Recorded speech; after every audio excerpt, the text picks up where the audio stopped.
Hashamaa arga fuune akkam jirtu hordoftoota kiyya nagaa keessanii nageenyi waaqayyoo mana jirtanitti biyya jirtanitti isiniif haa baay'atu. Nagaan qaba galata rabbii isinis akka nagaa qabdan diin qaba. Na warroonni amantaa musliimaa hundi keessanuu bagattiin sinillee sinin jedha maaliifin guyyaa ayyaana viidiyoo araabuun natti hin tolle baay'een biizii ta'e. Baay'ee dadhabbii ture baay'ee umnaa ol jechuudha. Galata rabbii inni warra geenyee jirra. Ayyaanni immoo bareeda ture. Maaliif ayyaanni biyya ormaatti in ulfaata warra dabarsu malee warra biyya ormaa jiruuf baay'ee warra biyya ofii jiru malee warra biyya ormaa jiruuf baay'ee ulfaata jechuudha. Maasinin jechuu barbaade maaliif nama fakkeenyaaf ayyaanota ayyaana namatti fakkaatu ni ጓደኛ wajjin mucayyoo musliima jechuudha wajjin hojjennu ግን ምንም በቃ ayyaanuma namatti fakkaatu guyyaan haga dandeenyu garuu እንትኒ jennee dirra garuu immoo viidiyoo hojjechuu natti hin tolle odoon baga sinin gahee jedhee natti tolaa ture ግን naaf hin mijannee sinin jechuu barbaada rakkinaan qabaarraa ayyaanuma sinin jedha hordoftoota kiyya maaliifin wajjin baay'ee ta'a dhugaa dubbachuudhaaf jechuudha. Keenya maatii baay'ata ilmaan fakkeenyaaf ilmaan jaartii baay'eedha asuma baay'inaan asuma dhufu baay'ee dadhabne jechuudha. Nuti baay'ee umnaa ol akkasa sinin jedha hordoftoota kiyya malee viidiyoonis waraabuu natti tolaa hin jiru sinin jechuu barbaada. Har'a immoo wanna sinii qabadhee dhufee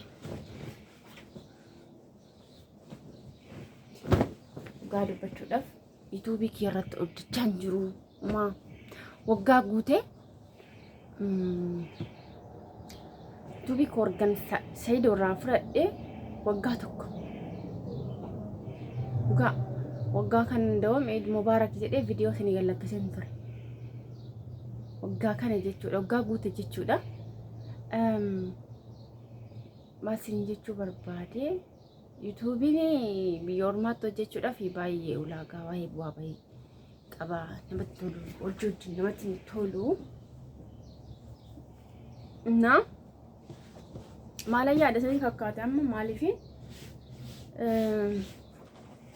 moo faayidaa isaa sila argaa hin jirreefu yuutuubii koo gurguruu barbaada jechuudha. Warroonni narraa bituu barbaaddan yuutuubii kiyyaa gurguruu barbaada jechuun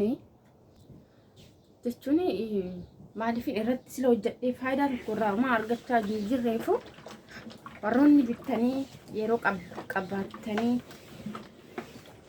irratti hojjechuu dandeessanii yuutuubii kiyya gurguruun fedha. Yoo bitachuu barbaadu jechuudha.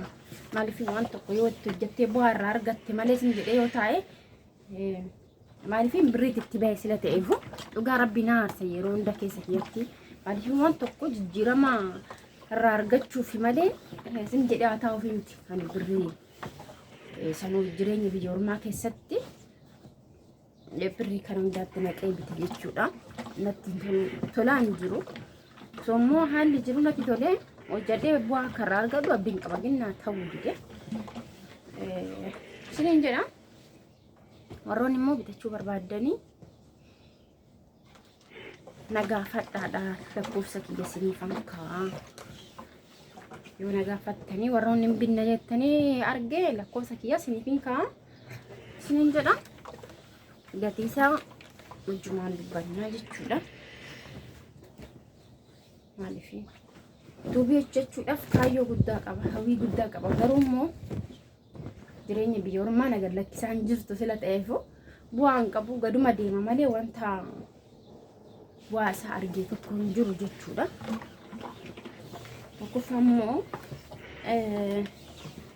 viidiyoo waraabuun natti danda'amu akka garaa kootti viidiyoo waraabuun mana kanatti natti hin tolu.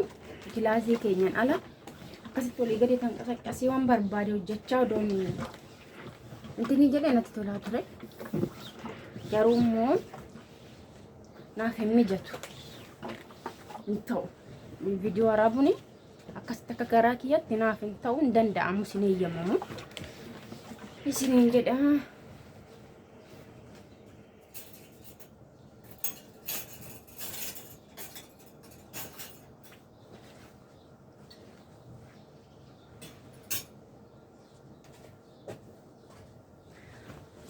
Akkasa isiniin jedha yaada kana yaadaa jira. Mee maallaan jettu isiniin jechuu barbaada. Maaliif birriin yuutuubii kanatti hin bite birrii biyya ormaatti ji'aan argadheeni. Yani mindaa ji'a afurii jechuun salphaa miti. Maaliif jiini takka akkatti namaaf geessu hanbeeku beeka jechuudha. Mindaa kiyya ji'a afuriitti naqee bituun kiyyaa waa irraa argadhaa laata. Dadhabbiin biyya ormaatti dadhabe kana caalaa irraan argadhaa laata kan jedhu tokko yaade tananii hawwee tanan. ግን immoo hin ta'u manni keenyas viidiyoos namaaf laayikiin godhanii fakkeenyaaf viiwuun 30 yoo jiraate yookiin nama takka yookaan laayikiidhaan godhamu. Garabbii gaafii natti ta'a keessattuu Oromoon keenya ani maalan beeka miqqanyinnata haa ta'u naa galaan jiru. Garabbii Oromoon galaan jedhu malee akka maqaa isaatii miti. Akka maqaa isaatii miti walis guddisuu hin jaallatanii hin jaallannus maal akka ta'e naa galu dide garuu immoo warra kaanoo laallu eessa fe'e eessatti walitti dhufe dhugaa rabbi kan hoggaa hin guutine subscribe isaanii samaayii kore bakka wal guddisanii wal jajjabeessanii laayikii walii godhanii sheer walii godhanii warroonni keenya garuu nama jalaa hundi namatti hin dubbatan jechuudha. Baay'ee gadda gizee kana gizee ilaalu. Dhugaa rabbi nama beekaa nama ijoollee nama zeegaa biyya qoonqaa biraa dubbatan banatanii wal jajjabeessuu warroota yuutuubii gurguddaa qabu sheer nu godhaa minaamina jedhanii hin godhuu fi keenya garuu nama jalaa hin dubbatan. Dubbii dhugaan jirtu tanuma garuu maa miti waaqayyoon beekadha. Innaa akkasas isiniin jedha viidiyoo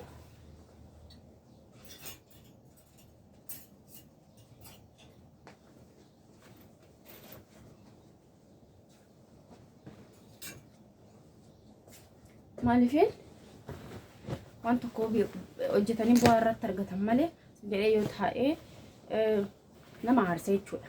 Maaliifin birritti itti ba'ee sila ta'eefu na aarsa dhugaa rabbi yeroo hundumaa fananii keessattuu namni ijoollee biyya ormaa jiru ijoollee biyya mana maadaamii gola maadaamii keessa hojjetu jabeessame baay'ee bareeda jechuudha. Maaliifin nusi gola namaa keessaa hin baana jenneeti yaada kana yaadan dhugaa rabbii dubbachuudhaaf gola maadaamii keessaa bahee of danda'ee hojii mataa kiyyaa hojjechaa ofan jiraachisaa kan jedhu tokko yaadee ture ግን hin taane garuu immoo maamiti waaqayyoon jira. Isiniin jedha kana caala viidiyoo dheeressuun barbaadu. Isiniin jedha yaada keessaniif yoo dandeessan komantii jalatti naa barreessadha. Isiniin jedha Usinitti tole immoo laayikii godha. Warroonni immoo mana kiyya haaraa taatan subscribe godha. Isiniin jedha isiniin jaalladha. Waraabulaa. Bye bye.